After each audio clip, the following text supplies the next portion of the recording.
I was sitting in the break room of the engine shop on base, boots off, half a sandwich in my hand, when my phone buzzed. The voicemail was from my dad's mom. Short, shaky, barely audible.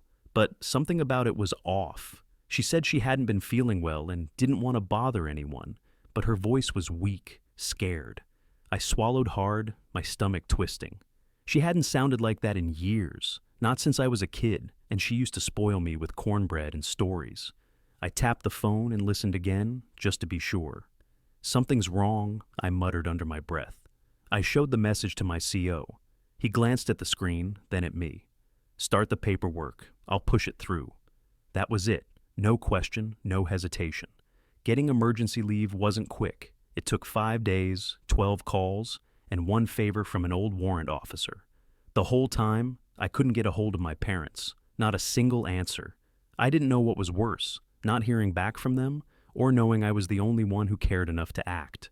I didn't go to my folks' place when I landed, went straight to Grandma's. I hadn't told them I was coming.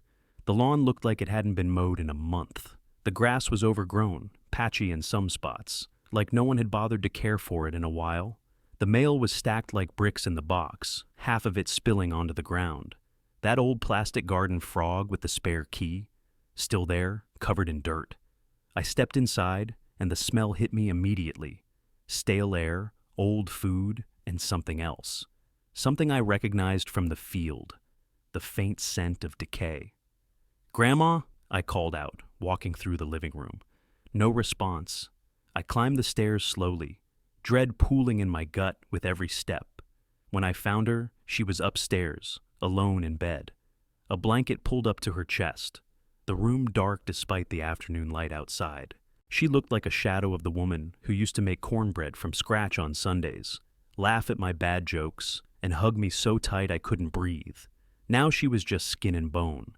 Her breathing was shallow, her skin pale, and her eyes, they were glassy. Her face, usually so full of life, was drained. I didn't know what to do at first.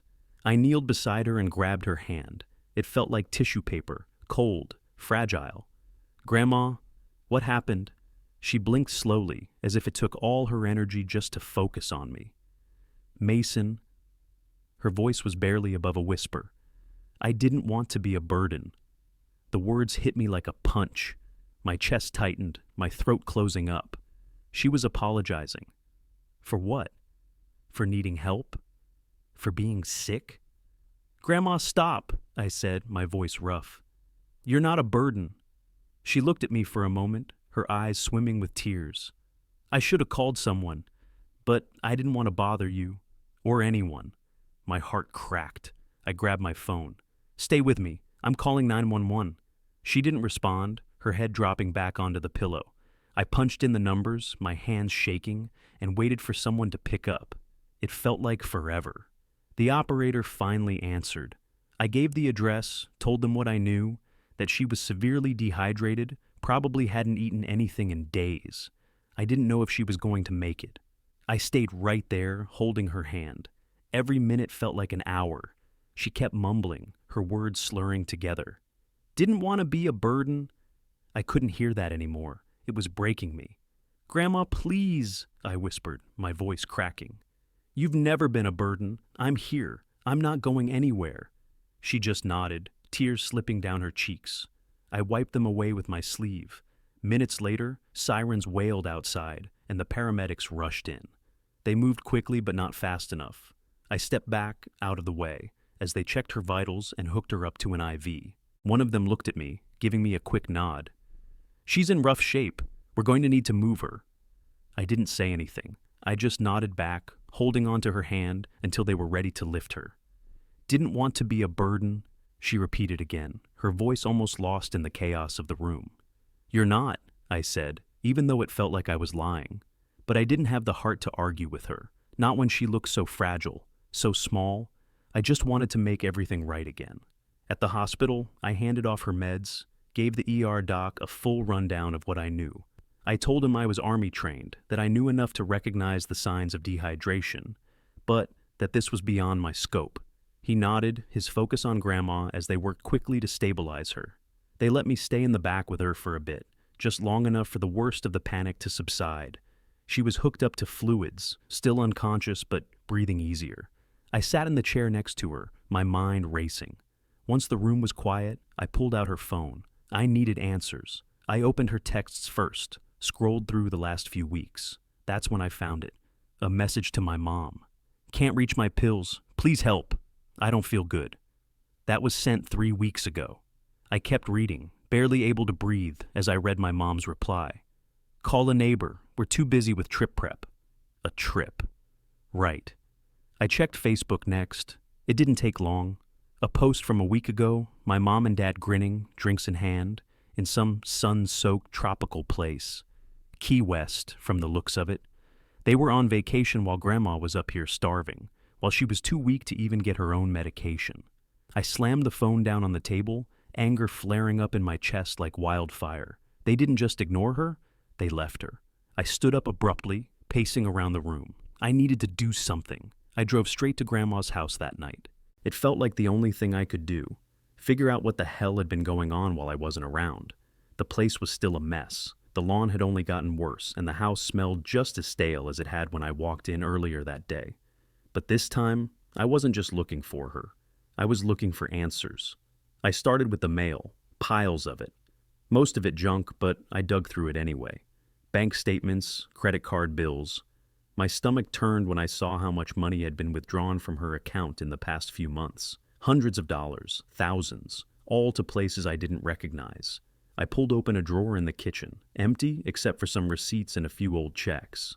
I checked the desk next. That's when I found it. Credit card statements in her name, charges that didn't make sense, large purchases, stuff she never would have bought, things I knew she couldn't afford. I felt my pulse in my throat. They'd been draining her accounts, using her name to rack up debt. The pieces fell together, one sharp edge after another. My mom and dad had been taking from her, for who knows how long. I stood there, staring at the papers. My mind was a mess, but it wasn't hard to figure out what to do next. This wasn't just about neglect anymore. This was theft. I remembered something my granddad told me years ago. "If anything ever goes sideways, Mason, check the safe behind the bookshelf." It wasn't a question. He'd said it like it was a fact, like he knew something was coming. I moved the shelf aside. The safe was old, just like him, but sturdy. I punched in my birthday for the combination. The lock clicked and the door swung open. Inside was a stack of legal papers, trust documents, a few old photos, and a small USB drive with a label that read, "For Mason, watch first." My heart dropped. I grabbed the USB and plugged it into his old laptop, the one that still had the smudge marks from his hands.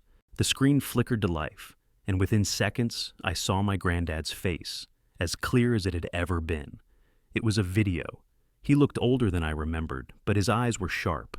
"Hey, Mason, if you're seeing this, it means things didn't go according to plan." His voice was calm, steady, but I could hear a tremor in it, a subtle undercurrent of fear. He took a deep breath before continuing. "I know your parents, William and Carolyn. I don't trust them. They've never been good at putting family first, not the way we did." He paused, glancing off camera, probably to make sure no one was listening. "I've set up safeguards, Mason. Your grandma's health, her future, they should be in your hands if anything goes wrong." He leaned in closer to the camera, his expression intense. "I made you secondary executor, son. If they misuse the funds, if they neglect her, I'm trusting you to step in. I don't care if they're your parents. Family's who shows up, not who shares your last name." His voice cracked at the end, and I could see him blinking hard, like he was fighting tears. It hit me harder than I expected. "Protect her," he said, his voice thick.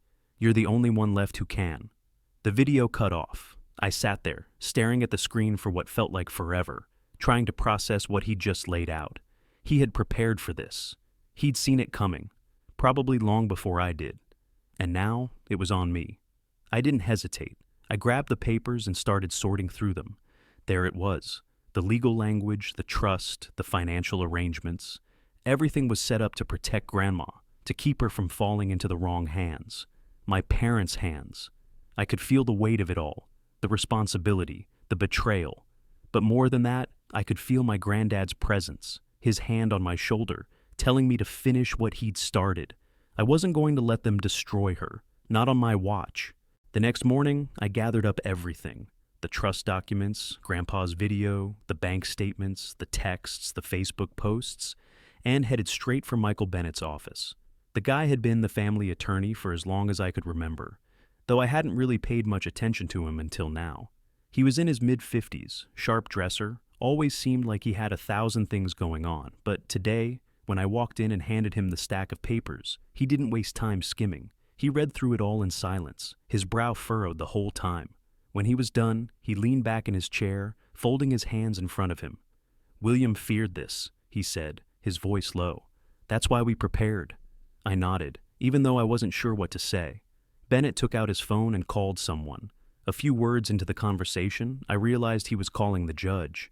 My heart sped up. This wasn't just some routine legal procedure anymore. This was serious. "Judge, I'm sending over the papers now. We need an emergency guardianship. It's urgent." He paused for a moment, then added, "Yes, William Thompson's will has the clause. No, the family's already been notified. I'll handle it." The line clicked off, and Bennett looked at me with a new intensity. "We're moving fast," he said. "By the end of the day, you should have temporary control over your grandmother's care and estate." It didn't feel real. A couple of hours ago, I was holding my grandma's hand in the ER, not sure if she was going to make it. Now, I was sitting across from a lawyer, looking at the paperwork that could change everything. By noon, Bennett was on the phone again, calling a bank, freezing my grandma's accounts. He was already setting up the paperwork to have my parents removed as executors. "Once the judge signs off," he said, glancing at me, "you'll have full authority.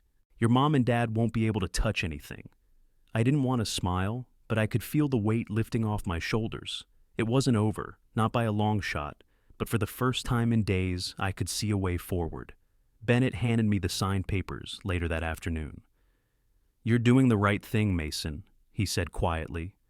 I looked down at the papers, then back at him. "I don't care if it's the right thing. I care about her. And if they're not going to protect her, I will." He didn't argue with that. He just nodded. The accounts were frozen, my parents' access was cut off, and Grandma's care was officially in my hands now. It felt like I was walking on the edge of something, like everything had shifted. I was no longer just the grandson, I was her protector now. By the time my parents showed up at the hospital, everything was already set in motion. The court had granted me temporary guardianship. Grandma's accounts were frozen, and her care was in my hands. I had a plan, and it didn't include them. They strolled into her room like they hadn't just abandoned her for weeks, sunburned, expensive luggage in tow. My mom's hair was still damp from the beach, and my dad had that look on his face like he hadn't been bothered by a single thing in the world. They were loud, defensive, not a care in the world that their mother had nearly died while they were sipping cocktails on some vacation. "What the hell is all this?" my mom snapped, pointing at the papers stacked on the table. "What do you think you're doing?" I stepped in between them and the bed. "You're done," I said, voice steady. Mom's eyes flashed with anger. "Excuse me?" she barked, stepping forward. "What the hell is that supposed to mean, Mason? You think you can just come in here and take over like—" "Yeah, I can," I interrupted. "She nearly died while you were on a yacht. You don't get to act like this is some misunderstanding. You left her to rot." My dad finally spoke up, his voice dripping with contempt. "You've been brainwashed by the army, Mason. You don't know what the hell you're doing." I didn't flinch. I just looked at him, calm as I could manage, and said, "Maybe it's because I actually showed up, Dad." That stopped him for a second. He opened his mouth like he was going to say something else, but nothing came out. "I'm not going anywhere, Mason," Mom hissed, fists clenched at her sides. "She's our mother. You can't just—" "I can," I said again. "I've already done it. I'm the one with power of attorney now, not you. So, get out." They stood there for a beat, frozen, like they didn't believe me. My mom's face was red, the veins in her neck bulging. She opened her mouth, but nothing came out. "Get out," I repeated, my voice firmer this time. "If you won't leave on your own, I'll have security escort you." They hesitated. My dad's jaw tightened, but he didn't argue. It was like the reality of it hit him in waves. "I'm calling the cops," Mom said, voice shaking. I wasn't worried. "Go ahead, they'll back me up." It only took a minute for security to arrive. They didn't waste any time. My parents gave me one last look. My mom's face twisted in rage. My dad just defeated, like he knew there was nothing left for him to fight. They were escorted out, still shouting, still cursing. But I didn't care. I just turned back to Grandma. She was watching the whole thing from her hospital bed, her eyes wide, glassy with emotion. She opened her mouth to speak, but couldn't manage more than a whisper. "You're just like your granddad," she said, her voice barely audible. My heart twisted. I hadn't realized how much I'd needed to hear that. I knelt beside her bed, taking her frail hand in mine again. "You're safe now, Grandma," I said, trying to keep my voice steady. "I'll take care of everything from here." She smiled weakly, her hand squeezing mine. "I know, Mason. I know." And for the first time in what felt like forever, I finally believed it. After that, my parents went scorched earth. They didn't just sulk in the background. They tried to tear everything down. They contested the ruling, claimed I was unstable, that I wasn't fit to take care of Grandma. The court disagreed. I don't know if it was the evidence or the fact that I had actual proof of their neglect. But whatever it was, the judge didn't buy their bullshit. My parents' names were removed as executors. Their rights to any inheritance were revoked. I blocked their numbers. I had to. They left dozens of voicemails, every day, without fail. "You ruined us. We're family. Please reconsider." I didn't respond. I couldn't. I was too busy fixing the mess they'd left behind. I rehired Grandma's nurse, someone I could trust to take proper care of her, while I focused on everything else. The house was still a disaster, the bills piling up. So I got to work. I started paying off overdue bills, sorted out the mess in the yard, and cleaned up the house. It wasn't glamorous, but it had to be done. Some of the old neighbors started showing up. One by one, people from the VFW, folks who had known my grandparents for years, came by to check on Grandma and offer their help. It was like something shifted in the town. They saw what was happening, and they wanted to help. James, my high school buddy, even showed up. He was a PT now and offered to help Grandma with rehab. He didn't need to, but he did it anyway. "You sure you're okay with this?" I asked him one day when we were working on Grandma's leg exercises together. "Yeah, man," he said, grinning like he always did. "What else are friends for?" He was right. And in those moments, it didn't feel like some charity. It felt like a team. People who were showing up, not for what they could get, but because they cared. I wasn't alone anymore. As for my parents, I didn't look back. I took a transfer to a stateside role at the local VA hospital. Captain signed off without asking questions. Honestly, I think he saw it coming. James helped with Grandma's rehab. He didn't have to. He wasn't getting paid for it or anything. But he did anyway. We started working together more often. He'd show up early, stay late, just to help her with exercises, making sure she didn't lose any more ground. He stopped being just a friend real quick. I didn't mind. We weren't rushing anything. We didn't need to. It was something solid, something real. I could feel it, even if we didn't talk about it much. Grandma's strength came back slowly. It wasn't some miraculous recovery, but every little improvement felt like a win. One day she stood up on her own, just for a second. I don't think she realized how big that moment was. I did, though, and I knew she'd get stronger with each passing week. The house became a little more like home, too. Neighbors, old friends, even people I hadn't seen in years. They started showing up. They brought food, helped with repairs, or just stopped by to chat with Grandma. They were showing up for us, for her. That was something I hadn't expected. It felt like the people who mattered were the ones who actually showed up when the chips were down. The ones who didn't, I stopped worrying about them. One afternoon, after a particularly good day of rehab, Grandma leaned back in her chair, exhausted but smiling. She looked at me, and for a moment, I saw that familiar spark in her eyes. "You know," she said, her voice soft, "your granddad would be proud." I didn't even hesitate. I believed her. I was walking to my truck one morning, the sun barely up, when I saw her. My mom. She was standing in the hospital parking lot, arms crossed, waiting for me. I didn't stop. I didn't want to. But she waved me over, and for a second, I thought maybe I could just walk right past her. "Mason," she called, voice a little too sweet. "I just want to talk." I kept walking, but slower this time, like maybe I'd hear her out for once. "What about?" I asked, barely looking at her. "About everything," she said, catching up. "You're so stressed. This war stuff, it's messed with your head. You're not thinking straight." I stopped dead in my tracks, finally turning to face her. "The war didn't make me see who you are," I said flat, not giving her any space to sugarcoat it. "You did." Her eyes flared with disbelief. What the hell is that supposed to mean? You're throwing everything away, Mason. Everything I sacrificed for you. I've done everything for this family, and now you... I cut her off. You didn't sacrifice anything. You walked away, both of you. Left Grandma to rot, and I had to pick up the pieces. That's not sacrifice, Mom. That's abandoning the people who needed you most. Her face twisted, and the calm veneer cracked. You're ruining this family. You don't understand what this is doing to us. I don't understand?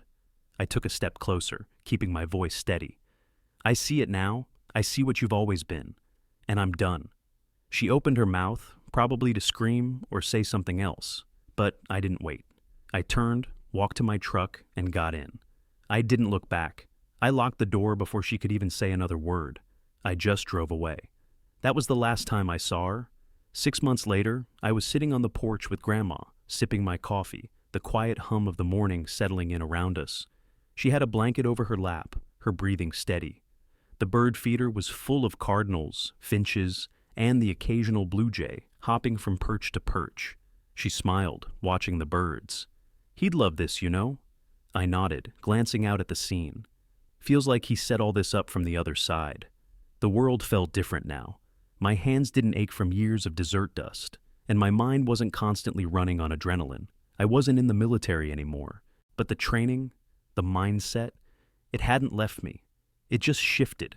Now, my mission was here, and it wasn't about sandstorms or gunfire. It was about making sure Grandma had the life she deserved, making sure this place stayed steady. I glanced up the driveway, just as James pulled in with a couple of grocery bags, one of his goofy grins on his face. Grandma winked at me, the same twinkle in her eyes as when she used to joke around. He reminds me of someone, she said. I raised an eyebrow. Oh yeah, stubborn, kind, loyal, like a Thompson. I couldn't help but laugh, the sound light and easy.